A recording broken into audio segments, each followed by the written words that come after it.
कृष्णात आपण बघतो या सगळ्यामध्ये कपिल सिब्बल यांनी सांगितलं पहिल्यांदा विधिमंडळ पक्षामध्ये फूट पडली, नंतर ती वाढत वाढत गेली। मागच्या आठवड्यामध्ये ज्यावेळेला युक्तिवाद करताना कपिल सिब्बल असं म्हणाले की अपात्रतेचा निर्णयाला विलंब लागला, त्यामुळे पक्षातली फूट वाढत गेली। जे फुटणारे आमदार आहेत, फुटणारे नेते आहेत, हे सत्तेमध्ये आले। सत्ता ही मॅग्नेट सारखी असते, त्यामुळे 39 काय 40 काय आणि 56 काय सगळेच जाऊ शकले असते। त्यामुळे या सगळ्यावर पुन्हा एकदा खल होताना आपल्याला सुप्रीम कोर्टामध्ये दिसतोय।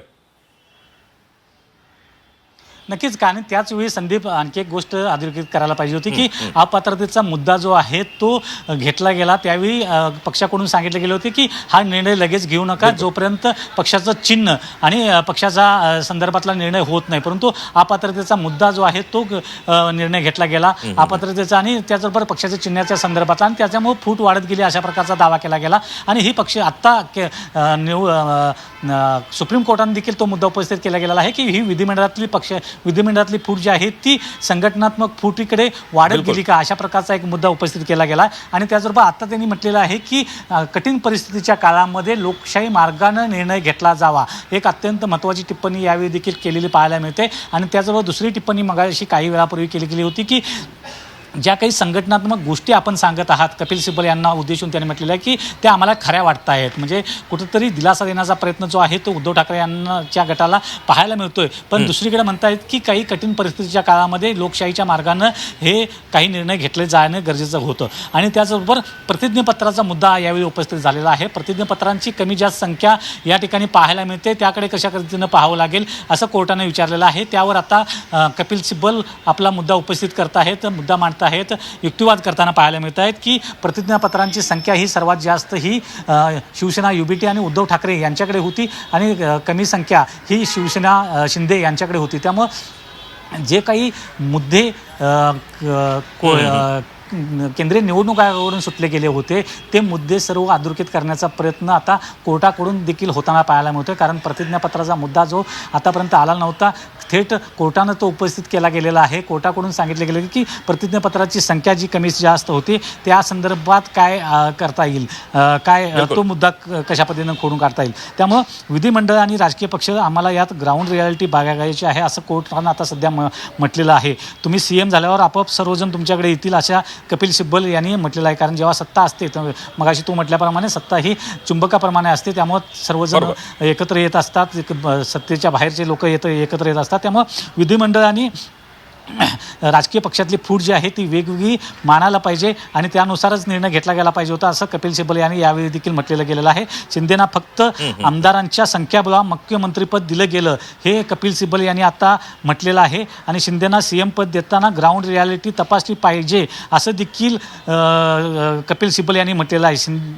कारण मुख्यमंत्रीपद दिलं जात असताना ग्राउंड रियालिटी तपासली गेली नाही। अगदी म्हणजे विधिमंडळ पक्षाचा निर्णय घेतला, केंद्रीय निवडणूक आयोगाने हा निर्णय घेतला, अपात्रतेची कारवाई टळली आणि त्यामुळे सगळ्या गोष्टी ज्या राजकीय घडामोडी घडलेल्या आहेत त्या आपल्याला पाहायला मिळाल्या। तुम्ही असं म्हणालात की ज्या पद्धतीनं केंद्रीय निवडणूक आयोगाकडनं ज्या गोष्टी सुटलेल्या आहेत त्या आता कोर्टामध्ये चर्चेला आहेत। आता केंद्रीय निवडणूक आयोगाकडनं त्या गोष्टी सुटल्या की त्या जाणीवपूर्वक मागे सोडल्या गेल्या, दुर्लक्ष केल्यात आलं, हे कपिल सिब्बल यांच्या युक्तिवादातून दिसतंय।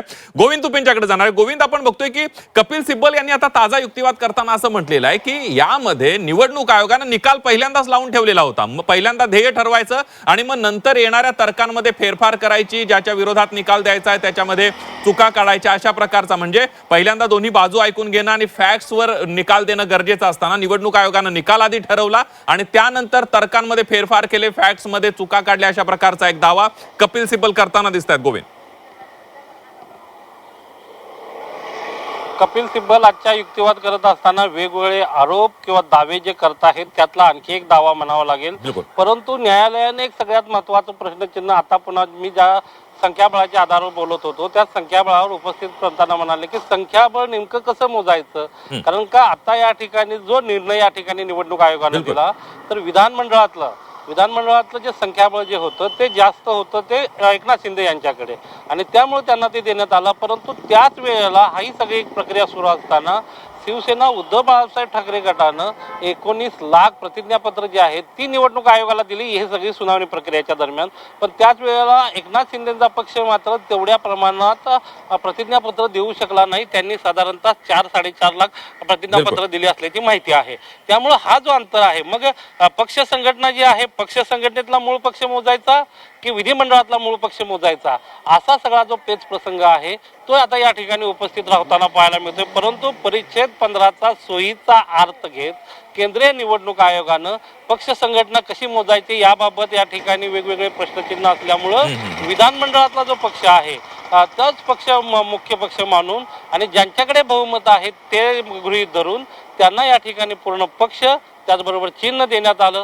अशाही पद्धतीचा जी भूमिका आहे ती या ठिकाणी कपिल सिब्बल मांडताना पाहायला मिळत आहे. त्यामुळं आत्ता जर आकड्यांच्या खेळात जर आलं तर दोन विरोधाभासच्या बाजू आपल्याला पाहायला मिळतात. म्हणजे विधानमंडळातलं जे बहुमत आहे ते शिंदेकडे होतं, परंतु लोकांच्या ह्याच्यातलं म्हणजे अफिडेव्हिटच्या माध्यमातून जे सादर केलेलं जे बहुमत आहे ते कदाचित उद्धव ठाकरेंच्या बाजूनं दिसतंय. त्यामुळे अशा वेळेला न्यायालय काय भूमिका घेणार? अगदी गोविंद, या सगळ्यामध्ये कपिल सिब्बलांनी म्हटलं की आमदारांच्या संख्याबळानुसार मुख्यमंत्रीपद एकनाथ शिंदेना दिलं. मात्र या सगळ्यामध्ये एक गोष्ट सुद्धा कपिल सिब्बल यांनी मागच्या वेळेला युक्तिवाद करताना मांडली की अपात्रतेचा निर्णयच आला नाही. अपात्रते शेड्यूल 10चं काय झालं, मर्जर झालं नाही, वेगळा गट स्थापन झाला नाही, पक्षच ताब्यात देण्यात आला. हा एक सुद्धा महत्वाचा मुद्दा अधोरेखित करावा लागेल. गोविंद, आपण जर बघितलं तर हा सगळा जे आमदार जे होते पहिले सुरुवातीला जे 16 आमदार सुरत आणि त्यानंतर गुवाहाटीला गेले आणि या सगळे जे आमदार आहेत पक्षविरोधी कारवाई करत आहेत आणि या संदर्भातलं पक्ष एक पत्र जे आहे शिवसेना उद्धव बाळासाहेब ठाकरे गटाकडून या ठिकाणी विधानमंडळाचे जे उपाध्यक्ष होते नरहरी झिरवळ यांना दिलं आणि यांच्यावर कारवाई करा, यांना नोटीस पाठवा, अशा पद्धतीची मागणी त्यावेळेला केली. हे रेफरन्सेस आपल्याला पाहावे लागतील. आणि त्यानंतर मात्र नरहरी झिरवळांनी यांना नोटीस बजावल्यानंतर एकनाथ शिंदेंनी मुंबई उच्च न्यायालयात या विरोधात याचिका दाखल न करता त्यांनी सुप्रीम कोर्टामध्ये याचिका दाखल केली होती आणि याचिका दाखल करत असताना त्यांनी असं म्हटलं होतं की आम्ही ती मुंबईमध्ये पण याचिका दाखल करू शकलो असतो, परंतु आमच्या जीवाला धोका आहे आणि त्यामुळे आम्ही ही सुप्रीम कोर्टामध्ये याचिका दाखल करत आहोत. आणि ही याचिका ज्या वेळेला सुनावणीला आली त्यावेळेचे न्यायमूर्ती जे होते ते आत्ताचे देशाचे जे सरन्यायाधीश आहेत सूर्यकांत यांच्यासमोर ही सुनावणी झाली आणि त्यानंतर मग हा सगळा जो निर्णय आहे तो केंद्रीय निवडणूक आयोगाकडे देण्यात आला आणि मग केंद्रीय निवडणूक आयोगाने याबाबतच्या सुनावण्या घेतल्या, ह्या सगळ्या जे काही माहिती आहेत त्या मागून घेतल्या आणि त्यानंतर जो निर्णय दिला या सगळ्या गोष्टी महत्त्वाच्या पाहाव्या लागतील. परंतु केंद्रीय निवडणूक आयोगाने ज्या पद्धतीनं कामकाज केलं, आमची बाजू ऐकून घेतलेली नाही, संख्याबळाच्या आधारावर विधानमंडळातला पक्ष म्हणजेच मुख्य पक्ष अशा पद्धतीची भूमिका घेत या ठिकाणी आम्ही सादर केलेले अफिडेव्हिट उघडून सुद्धा पाहिले नाहीत, अशा पद्धतीचा आरोप सुद्धा या ठिकाणी कपिल सिब्बल करत आहेत. आणि सगळ्यात महत्त्वाचं म्हणजे न्यायालयानं आता जो या ठिकाणी मार्मिक प्रश्न उपस्थित केलेला आहे, नक्की पक्ष संघटना पक्ष कुणाचा आणि संख्याबळ कशाच्या आधारावर मोजायचं हा एक मार्मिक प्रश्न उपस्थित केलेला आहे. आणि मग त्यामुळे परिच्छेद 15चा अंतर्गतच यांनाही हे सगळं प्रूव्ह करावं लागेल कपिल सिब्बल आणि यांना, त्याच वेळेला शिंदे गटाला सुद्धा हे प्रूव्ह करावं लागेल. परंतु त्याच अनुषंगानं परिच्छेद 15चा सोयीचा अर्थ काढत या ठिकाणी केंद्रीय निवडणूक आयोगानं एकनाथ शिंदेंना फेवर केला असल्याचाही आरोप जो आहे तो या ठिकाणी कपिल सिब्बल करतायत आणि त्यांच्या त्या अधिकार क्षेत्रातच येत नाहीये. मुळात